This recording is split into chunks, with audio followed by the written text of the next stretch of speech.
Yeah, so all right, looks like you got a few people here. So let's just go through these fun patch notes here. So version 0.444 is the patch here, codename Mantle. Main thing is new prototype character. As everyone's been talking about, this is kind of a tankier type character with some interesting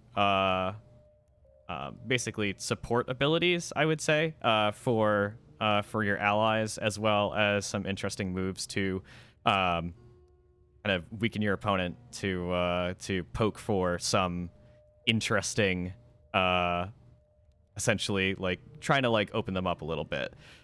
So they've got some cool stuff going on. Their interesting effect is fatigue, which the more that they use certain abilities, the weaker overall their defenses become. So this character is mostly seen as not like a pure tank, but definitely like an off tank kind of thing. Can definitely be used as a pure tank if you use certain abilities exclusively. But you know, this character is a little bit flexible in terms of, okay, I can be the tank for a little while and I can, you know, hide behind a friend for a little bit to get my defensive stats back up and then go back onto the front line. So while they are flexible, sometimes they can be stretched thin. So you got to be careful about what exactly you want to do with that character and when to recognize when you have to shift gears. So it's a very kind of dynamic character that has a lot of opportunities for different strategies. So we'll get into them pretty soon. But we have a few other things. We've got a few extra changes here. So the battlefield preview is now automatically displayed in the character select phase. So that's cool. It makes it a little bit easier to tell what's going on with that battlefield, but there's always that button that kind of brings everything away, so you can see it. But yeah, definitely make sure you check that out, because with a lot of the newer characters, we're going to be seeing some interesting interactions with smaller battlefields and all that kind of stuff. And then there was some additional like bug fixes before we get into the balance stuff. There were some interesting bugs. We had a crash issue with Berserker's Impose. So I don't know if anybody experienced that at any point, but we fixed it. So it's something that came up in a couple of our testing rounds. But that's good now. So hopefully no one sees that today. And there was like an incorrect damage estimate for how trade blows worked. But that's all fixed now. So hopefully, if you see stuff, let us know, and then we can make note of that for the next patch. So, all right, into balancing and gameplay kind of stuff. We buffed the damage for the Warrior Shove. Not many people have been using that, so we're kind of experimenting with buffing that slightly to see if it's a little bit more attractive of a move. There might be some additional changes to the Warrior at some point. But for now, that's what we're doing. We don't want to shake things up too much, especially when we're introducing a new character. So for now, just like a small little buff to that move in particular. The other stuff that we did was we reduced the damage of the Ranger's quick shot by both the base damage and the boosted damage from the positional bonus. It's just a small tweak to this damage, but sometimes when the Ranger lasts an entire round, and it's the last character left, these small little tweaks can add up to, say, maybe an auto attack or a basic attack, or maybe like one or two quick shots. But that can make a big difference. So because we would get into a situation where a lot of times the Ranger's the last one on the field and they're like almost at full health. This will change things slightly a little bit. Right now, before this tweak, their range damage it's just a lot. So we're slowly realizing that recognizing that range damage has a lot of utility in this game right now. So we are trying to balance that out with our more melee focused characters. So look for something in the future, probably in the far future at this point, for some additional, maybe additional characters, maybe additional game mechanics that interact with range damage soon, because it's always fun. Another thing that we did was we increased the healing from the Chemist Healing Aura from a flat 1 to 1 to 2 damage. So on average, it'll heal 1.5 to each target. We saw that there's been less picks of the Chemist. Initially, the Chemist has a lot of things going for them, but with their nerf to their speed, that severely limits the number of actions that they can take over the course of a battle. So we decided to try to buff something that is not necessarily an action. So we buffed their stance. So regardless of how many rounds that they can actually take over the course of a battle, it does buff them just passively, essentially, if you are using that stance. So that it basically, it's a it can be like, you know, a 50% healing boost over time. So we're gonna see if that makes a difference. So yeah, don't sleep on the Chemist. There's some really cool stuff that you can do with them, especially, you know, with their boosting rounds and stuff like that. They can do some really interesting stuff in a pinch. So keep an eye out for that. So basically, that's everything. If anybody has any questions about like certain stuff, just let me know. But for now, I'm just gonna pull up the character. I'm sure we're gonna see a lot of them today, but you know, it's I'm just gonna like go through some of their abilities because I think they're cool. So yeah, let's get it there. I'm just gonna load up a bot match. So we're just gonna take a peek at some of this stuff here with this new character. So this is Prototype 7, which they don't have a code name yet. So by the end of this tournament, we might have some suggestions. So if you're interested in that, I mean, it's kind of the same thing that happened to Character 6. We just named them Totem. So 7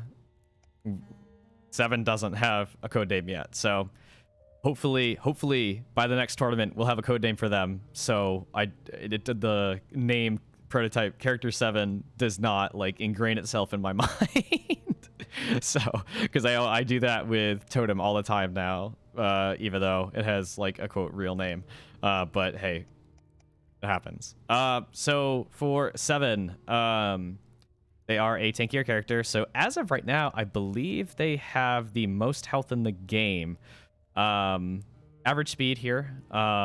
So they'll have basically the same number of rounds as, say, like the Ranger, excuse me, not the Ranger, the Warrior and the Engineer.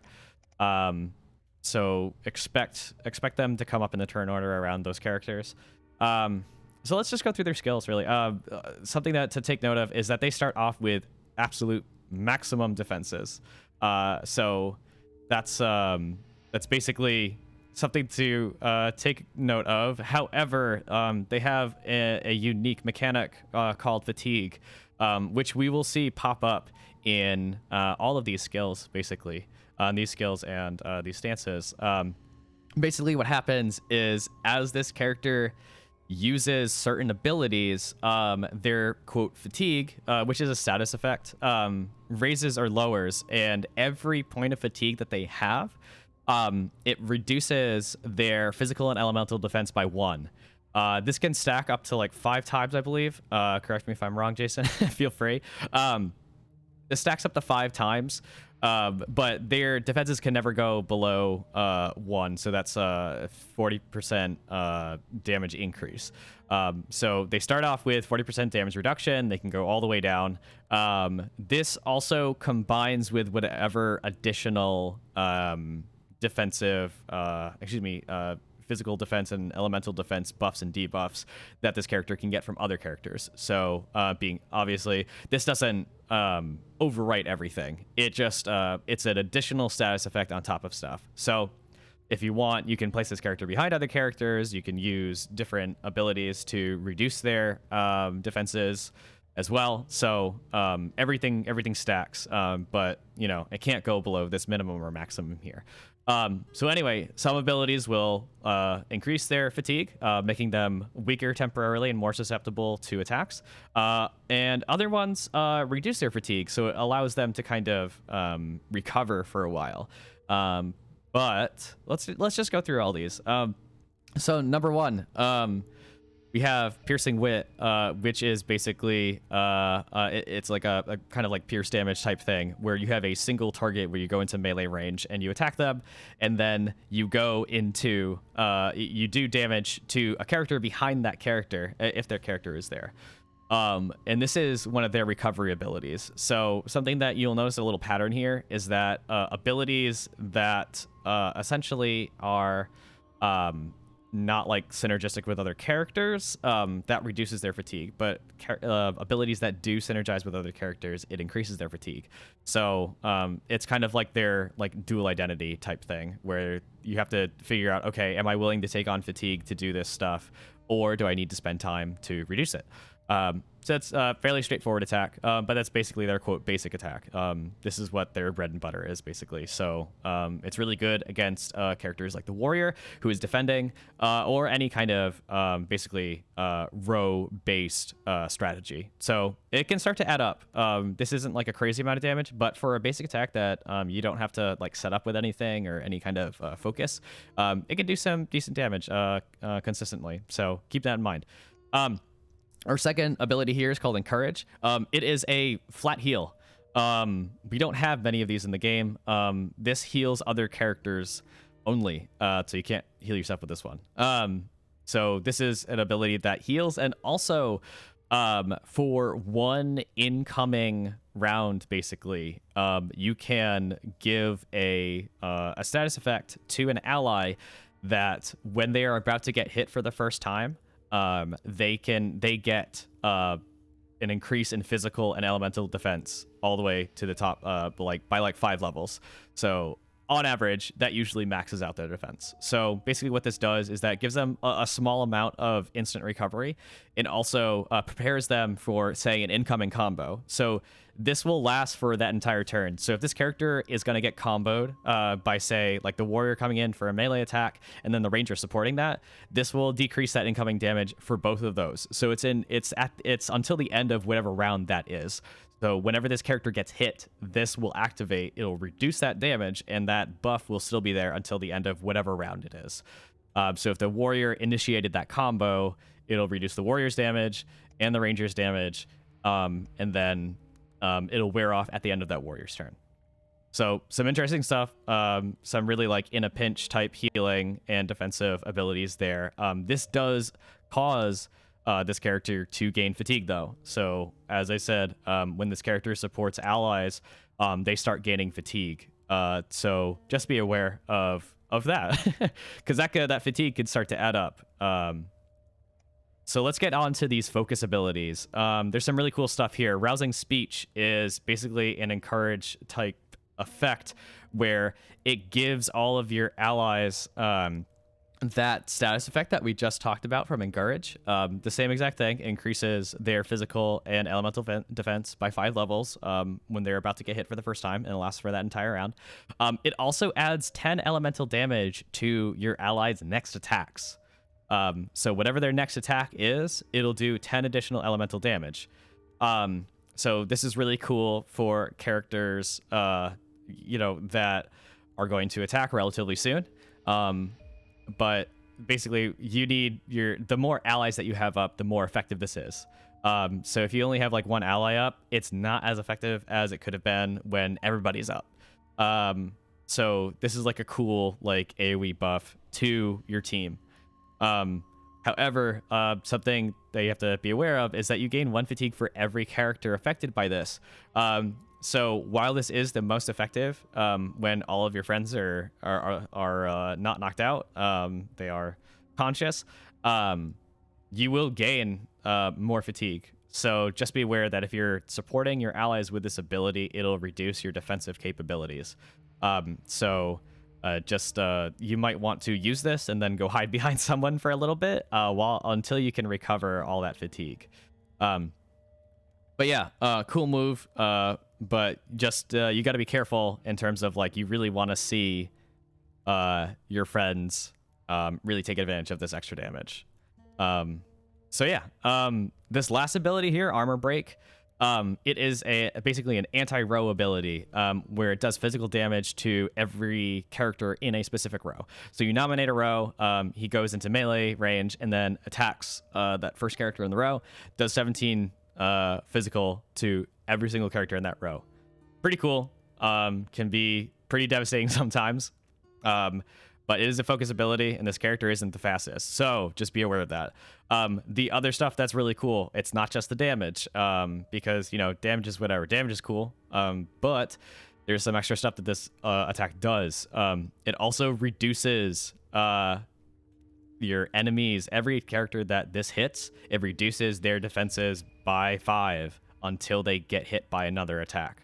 So this is a real, like, this softens up your opponents immensely. So you do some damage, but the real, like, interesting kicker of this is that everybody else's, every person that you hit with this, they're suddenly very squishy.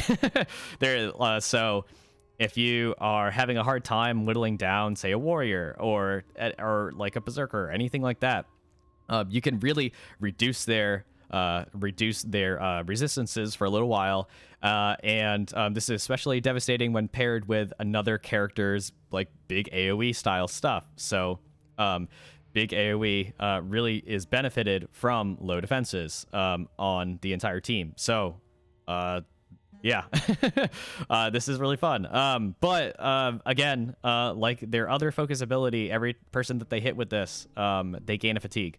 So while these abilities are pretty strong, you can severely weaken this character in terms of their defensive capabilities.